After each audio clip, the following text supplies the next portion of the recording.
Thank you for joining me on part 7. Yay! I can't believe I'm already on the 7th part of this newsletter. And thank you so much for reading along my PhD journey. My name is Taibat Zain, and I am a first year PhD student at the University of East Anglia in the School of Global Development. And my PhD is in global development.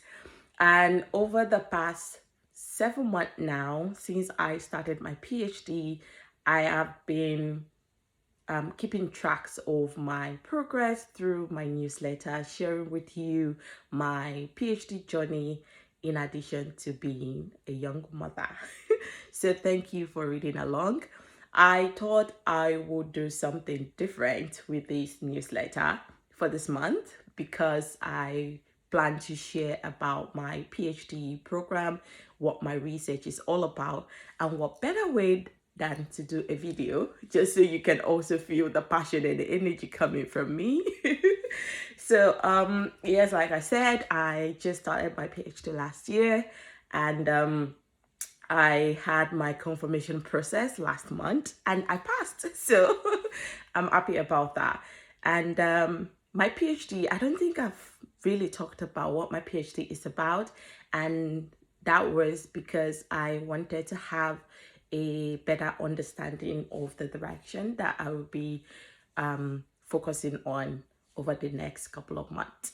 So my PhD is on digital technology and sexual violence in secondary schools. And the motivation actually stemmed from my advocacy work because I run an NGO called Rising Child Foundation. It is a non-for-profit organization in Nigeria that uses education and research to improve the well-being of children and young people.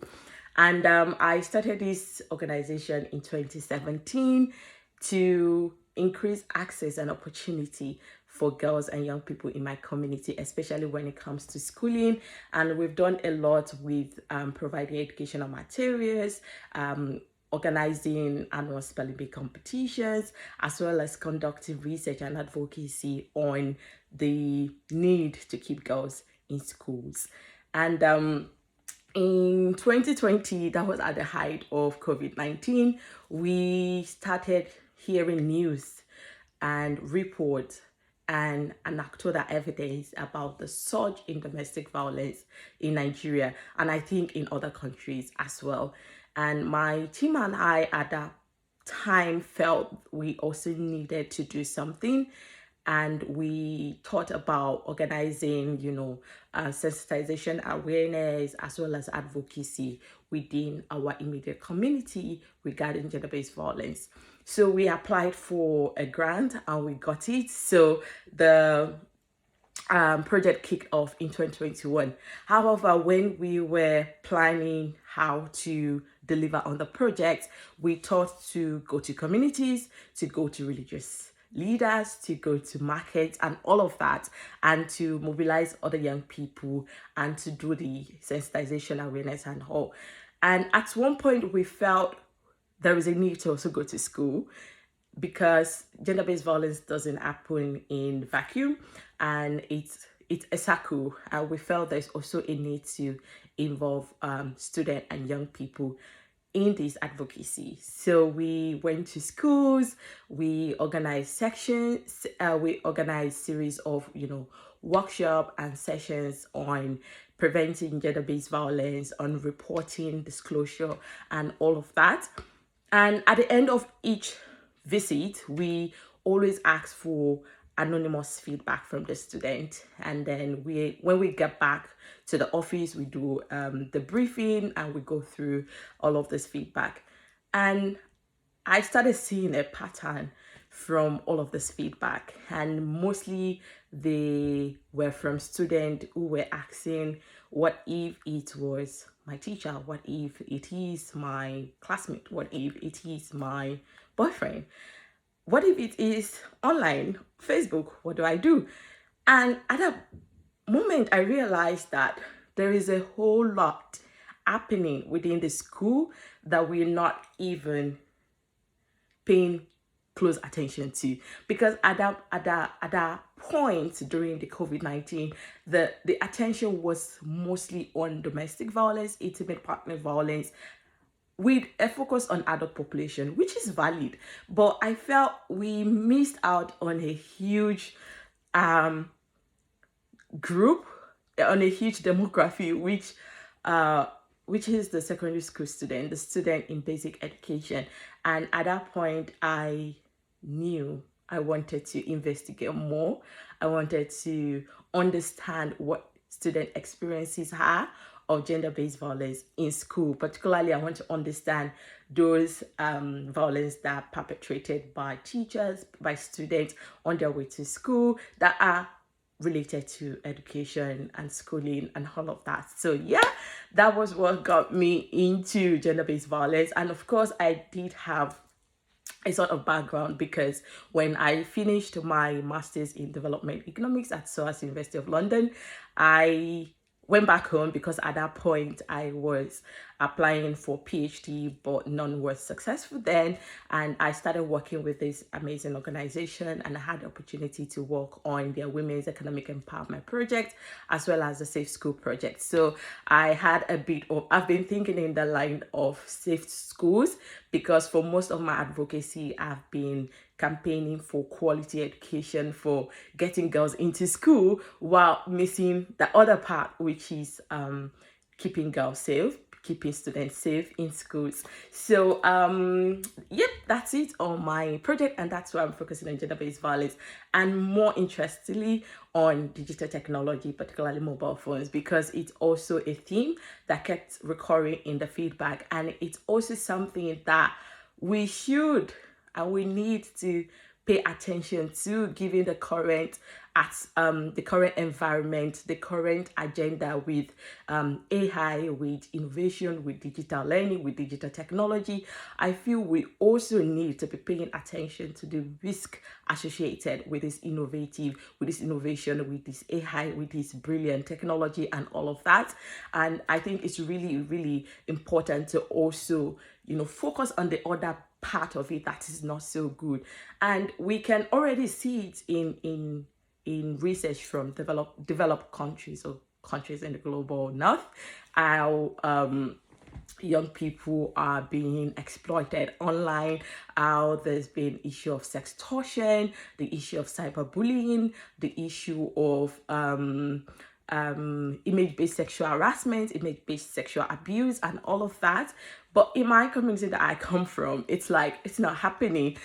But it's actually happening, but there is no empirical literature on this issue. There is no much when it comes to focusing on this under 18 or on this age group and demography. So that is why I am doing this research, with the hope that I can sort of contribute to the discourse on school-related gender-based violence, particularly on digital sexual violence as it affects young girls. So my focus, because when I started a PhD, I had a broad focus, which is on gender-based violence. I wanted to look at both corporal punishment, both sexual violence, both bullying and all of that. And also wanted to look at both genders, like all the genders. But through guidance of my supervisor, and also now that I'm 6 months into my PhD, I realized that I'm not a savior.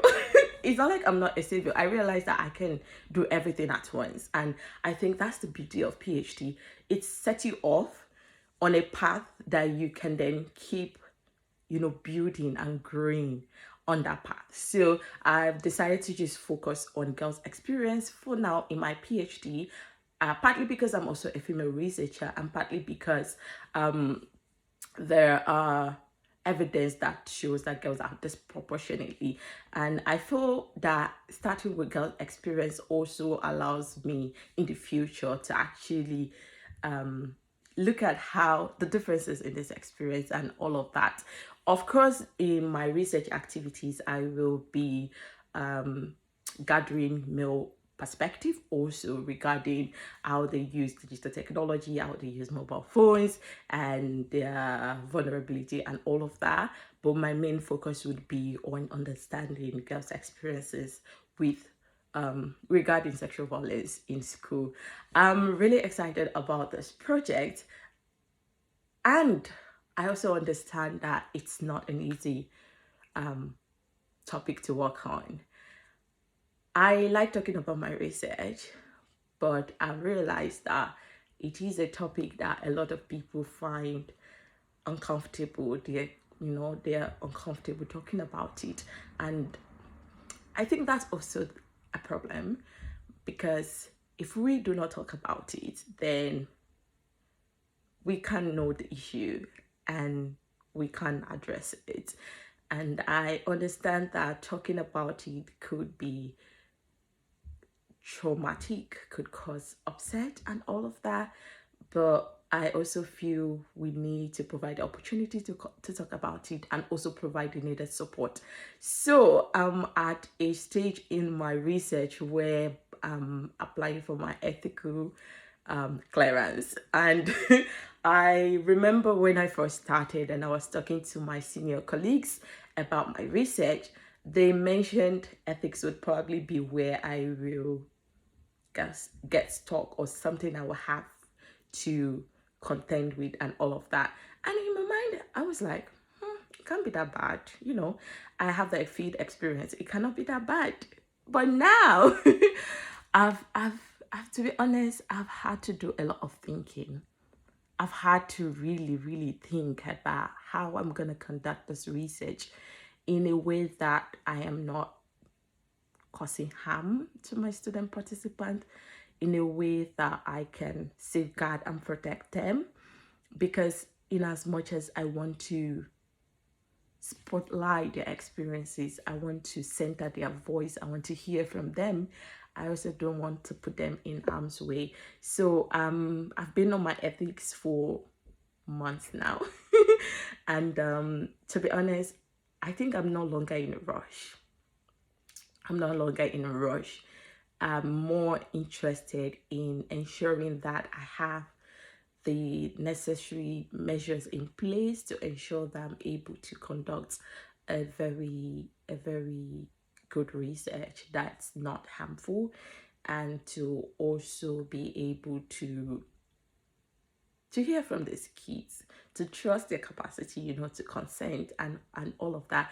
Because from my work experience, these kids want to talk, like I can sense it. But then I have not paid much attention. When you're working with NGO, you only need to get through, mostly need to get through the gatekeepers, and then once you have permission, you can access the student.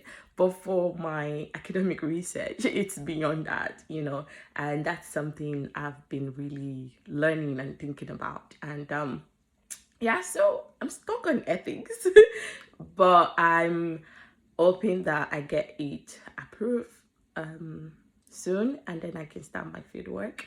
I'm really, really excited about what I know, what I do not know, what's gonna surprise me, what's gonna challenge me.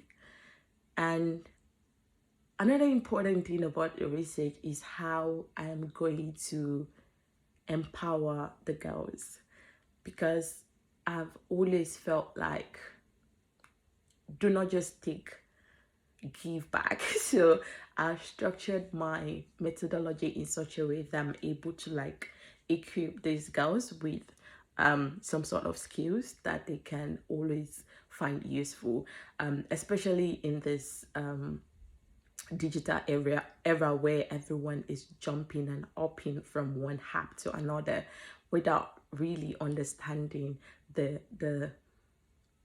repercussions or the risk associated with all of this digital footprint and all. So yes, that's it about my research. So let me know. I would love to know if you're also doing anything related to digital technology or anything related to gender-based violence. Please do drop your comments. Let me hear from you, and let me know how PhD is going in general. Yeah, so that's it for me for this month, and see you next month. Thank you so much for reading Thesis and Toddler Tales. It means a lot to me. Bye.